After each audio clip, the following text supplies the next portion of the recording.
welcome back to another YouTube video, and today we're taking a look at a series review or a pilot review, because 2023 is the year of indie creators. 2023 is the year of independent creators, independent content creators and story creators, because we are seeing an influx of sort of new stories coming from YouTube as a platform itself, from personal creators who are animating these things. And we've seen a lot like Lackadaisy, Hell of a Boss, Has Been Hotel, Murder Drones, The Amazing Digital Circus, and Spooky Month as well. We've seen so many independently made, independently funded animations and stories coming from YouTube as a whole, and I'm enjoying it and I'm ready for it, and I genuinely cannot wait for more, because as Hollywood is failing us, we're getting more content like this that we're willing to wait for, because we know it's not a big company making it. We're more willing to wait for these YouTube series to come out and span over years to come out, because we know it's like a small group of people working on it. We know that it's a small group of people like us working on it, instead of like a big corporation trying to rush out and pump out as many movies as possible. So we're willing to wait and sort of put our time and effort into this more than we are with new movies coming out. And to be fair, I'm expecting to see a lot more indie creations come out of YouTube in the coming years, just because of how well all the current ones are doing. So I watched Godspeed last night. I watched it around 1 o'clock in the morning. So yeah, I was a little bit cooked when watching it, so just be expecting some interpretation of the story, but I did enjoy it. So how the story first started was this character here in the main front center. I do believe her name is Izzy, and she had a ticket because of her uncle. Her uncle works for like the government, the space station, and they were sending humans into space as like an evacuation plan. Obviously, like in all apocalypse movies, they couldn't take everyone, and she had a ticket, and she was told to not lose that ticket, not give that ticket to anyone, and get on the spaceship. So her uncle knew she was safe. She then saw a poor mother with her son and decided to give the ticket to the son. And the son got onto the ship instead, leaving Izzy behind with the mother. So for whatever reason, we move on like to 2 years into the future. We flash forward in time and see Izzy traveling in a car, trying to survive this apocalyptic world. We get some information of this big orange ball in the sky, which they call, I think it's like a singularity or something like that, and they're not sure if it's a star or a black hole. They don't know what it is, but it's getting closer to Earth every day, causing mass changes to the planet, and each day everything gets worse. The people of Earth have turned into like a very apocalyptic place, fighting for their lives, fighting for supplies, and fighting for survival. Izzy is driving around in a car with an egg robot, which I'm just going to call Egg, and they going around and they're trying to find batteries for him, trying to find a Wi-Fi connection for him. They end up driving through a storm and getting to this house and seeing the people occupying that house have, unfortunately, killed themselves. They are hanging from the roof, and we don't see too much detail into this. It is like a blur, but we get the idea of what's happened, and we see how it affects Izzy, like, as a character. We see how she continues the story and sort of feels from this, and she obviously gets affected quite badly from this. And on the wall it says "We were here," and it has 2 names.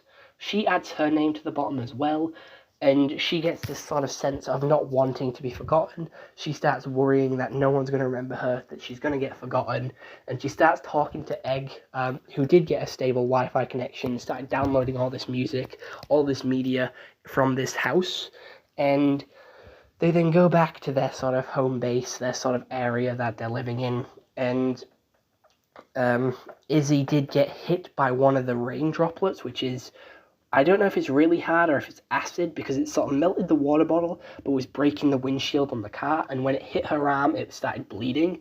So I'm not sure if it was acid or like bullets or whatever, but it was raining really hard, And she managed to get back to the mother, and they were drinking wine. They were having a good old chat, and they were talking about life, and she was explaining how she doesn't want to be forgotten.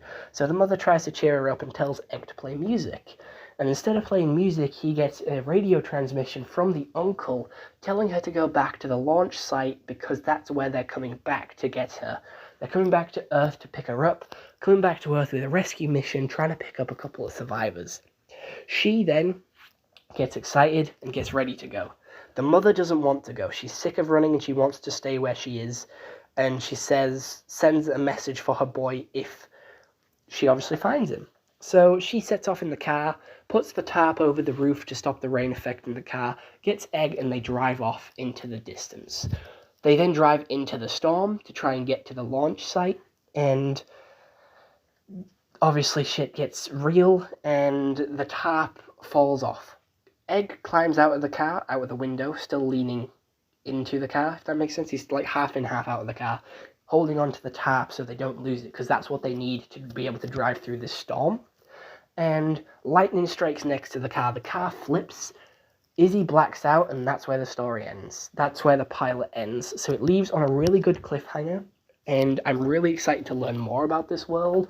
We have such creative story writing with a lot of show not telling. They obviously told us what this ball in the sky was, but what they believe it to be. We don't actually know what it is. We have a vague idea of what it could be, but it could be something else. We don't know. There's still that mystery around that ball. And then we sort of get shown by the environment what the rain is and what it's doing to the planet. Because we see it disintegrating the water bottle but breaking the windshield on the car.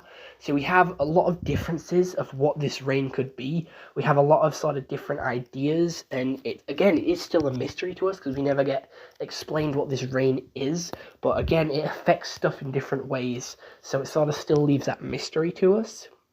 We also don't see many people in the pilot. There is 2 people that have talking roles in the pilot, and then we have the robot of Egg. So it is a very small cast of characters, and, well, 3 talking people, 1 over radio transmission, and 2 actual people. So there is a very small cast of characters, so we do get to know them quite well, and we do get to spend a lot of time with them. And, again, with the robot companion, he's there as like a character for Izzy to talk to, so we can her thoughts and have someone to talk to, and she's doing these radio monologues as a way to express how she's feeling and for us as a viewer to learn how she's feeling and learn what's on her mind. We also see her by her facial expressions and how her body language is of how she's feeling, and I think that's really cool and not done very often in animation. I do believe animation is a lot easier to show expression through body language than movies are. So I am very thankful that they're sort of exploiting all these different things from animation to make their story a lot better, make their hook to the story a lot better as well, to keep you interested and to keep you wanting more, because they're not showing us everything about this apocalyptic world. They're showing us it enough to get us invested and showing us enough to get us to want to learn more and understand what's happened to this version of Earth, but not giving us enough so then we get the full picture, or not giving us enough so then we want to learn more, we want to keep watching so we can find out more. It gives us that sort of mystery to it, and I like that. The voice actors, they're okay. They're not anything special. You can tell they're acting. They're just okay. They're like very amateur voice actors, and that's fine. The robot did get quite a bit annoying. I believe he's supposed to be like the comic relief. I don't really think his comedic timing's on point. I don't really like him as a robot character. I don't think he's too good as a sidekick, to be fair. But yeah, this pilot is incredible. I genuinely cannot wait for the rest of the series, and it's got me hooked. I want more. I want to know more. I want to learn more. So I'm giving this a solid 8 out of 10, because the art style is very unique as well. I've never seen this art style being used before, so it's very new to me, and I was sort of off-put by the art style. Seeing the thumbnail on YouTube, I sort of looked at it and was like, I might give this a miss, but it kept coming up on my recommended, so I'm like, you know what, I'll give it a go, and I'm so glad that I did. So please go watch Godspeed on YouTube right now. The pilot is available. I don't know when the full series is, but other than that, hope you all enjoyed. See you all next one. Have a nice day, and goodbye.